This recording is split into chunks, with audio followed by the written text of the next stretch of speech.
Welcome back mga ropa, kwentuhan muna tayo. Pag-usapan natin kung paano inabuso ng kumunan ng Lakers ang play na to para makuha nila ang panalo kontra sa kumunan ng Sacramento Kings mga ropa. Ang daya ng play na to para sa kumunan ng Lakers mga ropa. Naging sobrang effective at nahirapan talaga ang kumunan ng Sacramento Kings para solusyonan ang play na to ng kumunan ng Lakers mga ropa. Ngayon baka may naiisip na kayo kung ano yung play na sinasabi ko, pwede nyo kagad dyan i-comment sa may baba. Ngayon mga ropa, dito nga sa game na to, isa-isa na may natin. Papakita at papaliwanag ko sa inyo ang naging sobrang effective play dito ng kumunan ng Lakers at ni Coach JJ Redick. Ito ang game analysis at breakdown. Masyadong madaya ang kumunan ng Lakers, inabuso nila ang play na to, paulit-ulit nilang ginamit. Simulan na natin to. Okay, game. Ngayon mga ropa, ang mga key player para magawa na maayos tong play na to ay isang point guard at isang center mga ropa. Ang sinasabi kong play mga ropa ay ang pick and roll gameplay, ang ball screen action mga ropa. Dito sa game na to, kontra sa kumunan ng Sacramento Kings, talagang pinaulit-ulit ng kumunan ng Lakers. Yang ganyang play mga ropa, kahit nga noong nakaraan sa laban nila sa Minnesota Timberwolves, nung si Luka Doncic ang naglalaro doon, pinaulit-ulit nila tong play na to. Ngayon mga ropa, dito tayo magsimula. Tingnan muna natin at i-analyze natin ang defense ang ginamit dito ng kumunan ng Sacramento Kings. Naka-man-to-man defense sila dito mga ropa. Pag naka-man-to-man defense sa kalaban mga ropa, nagiging extra effective din talaga ang play na to, tong pick and roll gameplay. Ngayon mga ropa, DeAndre Ayton nag-set na ng screen dyan para kay Austin Reeves. At ginamit naman niya ni Austin Reeves mga ropa at kitang-kita natin dito kung paano nag-roll si DeAndre Ayton papunta dito sa may gitna. Sa pagpasa ni Austin Reeves dyan papunta kay DeAndre Ayton mga ropa, heto na ang hudyat na may mangyayari na sa pick and roll gameplay mga ropa ngayon. Counter dito ng depensa ang kumunan ng Sacramento Kings mga ropa, lumapit dyan si DeMar DeRozan, humarang siya dyan mga ropa, nagbigay siya ng help defense, iniwanan niya yung binabantayan niya dito sa may baseline na si Rui Hachimura. Nung umatake na dyan si DeAndre Ayton mga ropa, alam ni DeAndre Ayton na libre na si Rui Hachimura mga ropa kasi nag-close out sa kanya dyan si DeMar DeRozan. Kaya easing decision lang dito para kay DeAndre Ayton mga ropa para ipasa yung bola kay Rui Hachimura. Yun nga lang mga ropa, para sa Sacramento Kings na late at malayo talaga yung close out at rotate sa may depensa, manggagaling pa sa may 3-point area mga ropa, kaya huli na ang lahat. Nagkaroon na ng easy 2 points dito ang kumunan ng Los Angeles Lakers dahil sa pick and roll gameplay nagawa at sinet up dito ni Austin Reeves at DeAndre Ayton. At ito ba mga ropa, heto pa ang good example ni sa may transition again mga ropa. Austin Reeves ulit ang nagmamando ng bola dito. Actually mga ropa, hindi naman nag-set ng screen dito si DeAndre Ayton, pero konti lang ang distansya niya dyan kay Austin Reeves mga ropa. And again, naka-man to man defense nga dyan ang kumunan ng Sacramento Kings. Kaya yung center dito ng kumunan ng Sacramento Kings mga ropa ay nakadikit at nakaalalay din dyan kay Austin Reeves. At the same time, nakadikit siya kay DeAndre Ayton. Pero again mga ropa, good decision ulit ang ginawa dito ni DeAndre Ayton dahil iniwanan niya dyan sa may gitna ang kanyang defender mga ropa. At madaling pasa lang ang ginawa ni Austin Reeves dito papunta kay DeAndre Ayton. Walang defender doon sa ilalim ang kumunan ng Sacramento Kings. Nagkaroon ulit ng easy 2 points dito ang kumunan ng Los Angeles Lakers. Ganun lang kadali mga ropa. Take note mga ropa, dito sa game na to nagtala si DeAndre Ayton ng tumataginding na 22 points together with 15 rebounds mga ropa.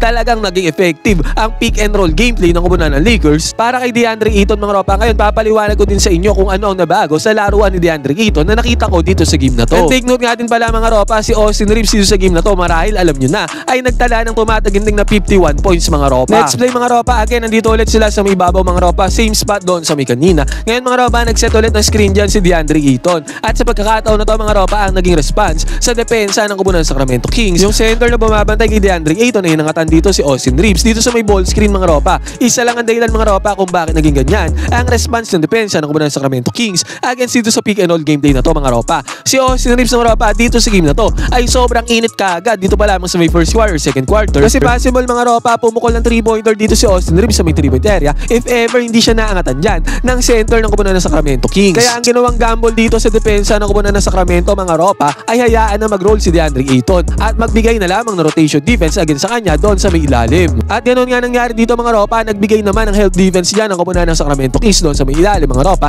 Yun nga lang, mas aggressive si DeAndre Ayton dito sa game na to. Yung game nila kontra sa kumunan ng Minnesota Timberwolves ng ropa, medyo banayad pa ang laruan ni DeAndre Ayton. Pero dito sa game na to mga ropa, kontra sa kumunan ng Sacramento Kings, nakita ko mga ropa, sobrang aggressive talaga ni DeAndre Ayton dito sa game na to. Kitang-kita natin dito mga ropa, binangga dyan sa may area at nakapag-produce dyan ng easy 2 points si DeAndre Ayton. Sayang nga mga ropa, wala pang foul na tinawag dyan. Pero ngayon mga ropa, ginagawa na DeAndre Ayton, talagang binabakbak niya na yung ilalim sa may pick and roll play. Hindi na lamang mid-range jump ang kanyang mga pinapakawalan na tira. At ito mga ropa, another possession ulit dito ng kumunan ng Lakers. And again mga ropa, same place, same position ulit ang ginawang pick and roll gameplay dito ni Austin Reeves at DeAndre Ayton. At ganun ulit ang naging response dito sa depensa ng kumunan ng Sacramento Kings mga ropa. Kitang-kita natin dito. Inangatan nila dito si Austin Reeves sa may 3-point area mga ropa. And again, naka-roll na naman successfully dyan si DeAndre Ayton. At again mga ropa, napasahan na naman siya dito sa may roll ni Austin Reeves. At again mga ropa, may close out help defense ulit dyan ng kumunan ng Sacramento Kings mga ropa. Yun nga lang kasi ang close out defense yan ay hindi talaga gumagana against kay DeAndre Ayton. Sa pagkakataon naman na to mga ropa, hindi niya fully dinerecho yung bola.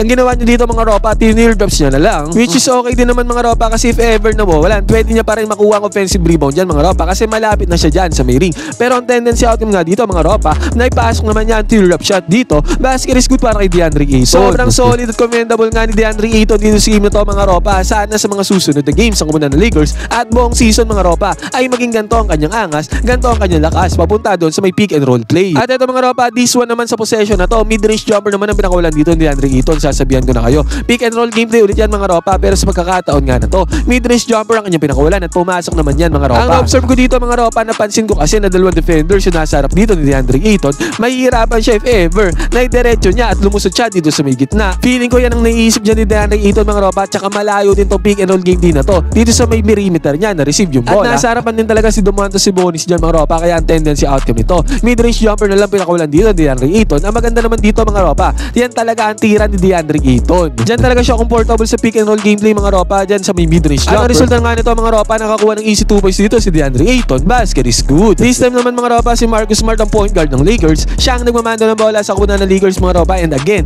nagbigay naman ng stagger screen dito ang kupunan ng Lakers, si DeAndre Ayton at si Jared Vanderbilt mga ropa. Pero pagmasdan lang natin ang galaw dito ni DeAndre Ayton mga ropa, iniwanan niya kaagad dito sa may roll. Ditong si Domantas Sabonis mga ropa. Kitang-kita natin yung space and separation dyan ni DeAndre Ayton doon sa may ilalim. Talagang nauna siya papunta doon sa may ilalim mga ropa. At good anticipation din naman ang ginawa dito ni Marcus Smart. Para bigyan kaagad ng alley-oop play dito si DeAndre Ayton mga ropa. Yun nga lang hindi ito naging successful kasi nagmintes ang alley-oop play dito ni DeAndre Ayton at Marcus Smart. Pero sa pagkakataon na ito mga ropa, heto kitang-kita natin kung gaano na nagiging kasanay dito sa may pick and roll gameplay itong si DeAndre Ayton. Mabilis na ang kanyang galawan mga ropa at alam niya na kung saan siya pipeso at dadaan para magkaroon ng mga gantong plays. And then another one mga ropa, heto ulit another pick and roll gameplay ulit to. Sa pagkakataon na to, Austin Reeves ulit ang gumamando ng bola at madali niya ulit na papunta yung bola papunta kay DeAndre Ayton na nag-roll na papunta doon sa may ilalim. Kitang-kita natin dito mga ropa, binangga ni DeAndre Ayton yung depensa doon sa may ilalim. Good indication to mga ropa na nagpapakita talaga ng strength at dominance si DeAndre Ayton doon sa may paint. Yun nga lang mga ropa, hindi niya naipasok ang tirada dyan sa may paint mga ropa, pati ang second chance points. Kung yung game nila sa Minnesota Timberwolves ang ropa, puro mid-range jumper ang pinapakulan doon ni DeAndre Ayton, pero this time mga ropa, natututunan niya na kung paano puwersa doon sa may ilalim na ginawa niya nga dito sa possession na to. Eto mga ropa, dito sa possession na to, isama na din natin to na kung saan nag-set din ng high screen action dito si DeAndre Ayton. Sa scenario kasi na to mga ropa, ang score dito 101-97, crucial moment to mga ropa dito sa may fourth quarter kasi nga naging bakbakan dito ang laban ng kupunan ng Sacramento Kings kung sa kupunan ng Los Angeles Lakers mga ropa. Sa set na to ng screen ni DeAndre Ayton mga ropa, hindi man sila nag-pick and roll game dito ni Austin Reeves. Ang naging resulta naman itong high screen na to mga ropa ay na-open si Austin Reeves sa may 3-point area mga ropa kasi nakuha ng high screen na yan ni DeAndre Ayton itong dalawang defenders sa kupunan ng Sacramento Kings. Kung kaya nakapukulang 3-pointer dito si Austin Reeves mga ropa at pumasok yan para kay Austin Reeves, basket is good. Kung kaya anong nangyari dito mga ropa, naging 101-100. Dumigit sa score dyan ang kupunan ng Los Angeles Lakers mga ropa, and heto mga ropa, again sa possession na to, again dito ulit sa may fourth quarter nangyari. Hindi man pick and roll game dito mga ropa, pero ang gandang roll ang ginawa ni DeAndre Ayton, ang gandang cut ang kanyang ginawa papunta doon sa may paint mga ropa, at good anticipation din naman ang ginawa dyan ni Marcus Smart para agarang ibigay yung bola kay DeAndre Ayton. At dahil dyan mga ropa, madaling nakapwesto si DeAndre Ayton doon sa may ilalim doon sa may paint mga ropa